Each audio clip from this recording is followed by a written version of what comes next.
My son has not made money in terms of this thing about, what are you talking about? China. I have not had the only guy made money from China is this guy. He's the only one. Nobody else has made money from China. Oh, that is so good. I've never seen that clip. That's fantastic. It's great. Peter Schweizer is here. No one knows more about all this. He's the host of the Drill Down podcast, president of the Government Accountability Institute, and the author of the book Red-Handed, How American Elites Got Rich, Helping China Win. That red-handed. Peter, great to talk to you, sir. Great to be with you as always, Mike. Thanks for having me. What do you make of that clip of Joe being like, whoa, I never got any money?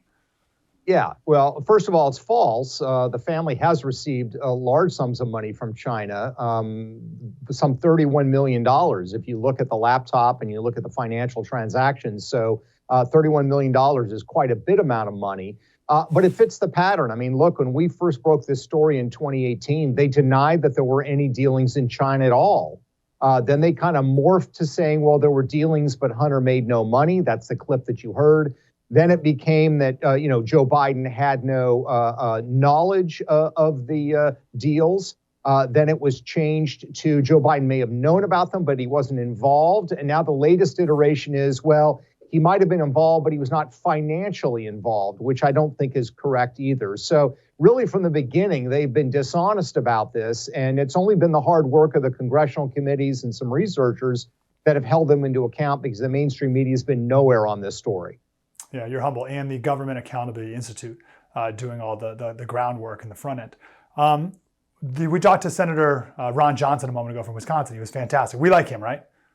Yeah, no, he's terrific. He's been there from the beginning, and he's just been about wanting to get the facts out, which is what we should all want. So kudos to Senator Johnson.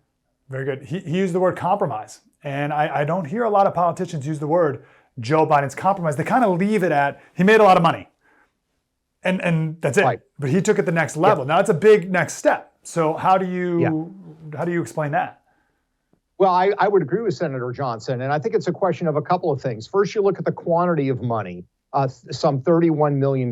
It's well documented, and this involves, transfers of $5 million to the Biden family for no discernible service whatsoever. So why are they continuously sending tens of millions of dollars to the Biden family? That's sort of a curious question. And then the second thing you want to look at is the issue of who is sending the money. And as I point out in Red-Handed, when you look at the 3 Chinese businessmen that have sent the bulk of that money, each and every one of them has ties to the highest levels of Chinese intelligence. Everybody knew he was the son of the vice president at the time, and any intelligence service worth their weight in gold would want to recruit or compromise somebody that is in that position of leadership in a family that's so powerful in the United States.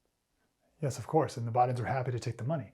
So right now, how do you think Chinese intel is feeling about all of this? Everything with the emails coming out, investigations, impeachment inquiries, all that stuff. How does Chinese intel feel about it?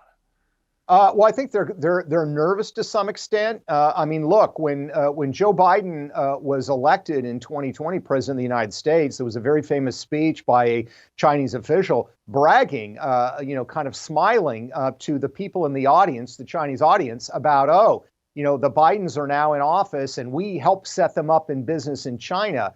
They're very happy, I think, with the policy approach of the Biden administration. It's not perfect, but they don't want perfect.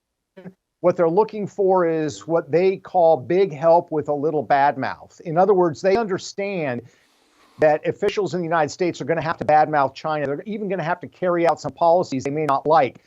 But are they helping them on the things that matter most, which is access to our capital markets, access to our technology?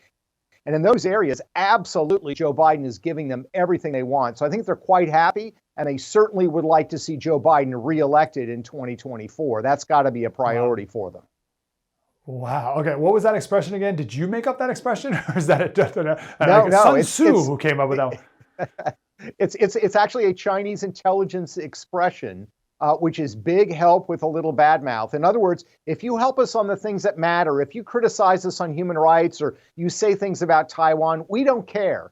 because you need to say that to maintain your political credibility in the United States. We're focused on the big things that matter to us, and that's access to Western capital markets, that's access to technology. If you help in those areas, if you say a few bad words, they're not particularly concerned about.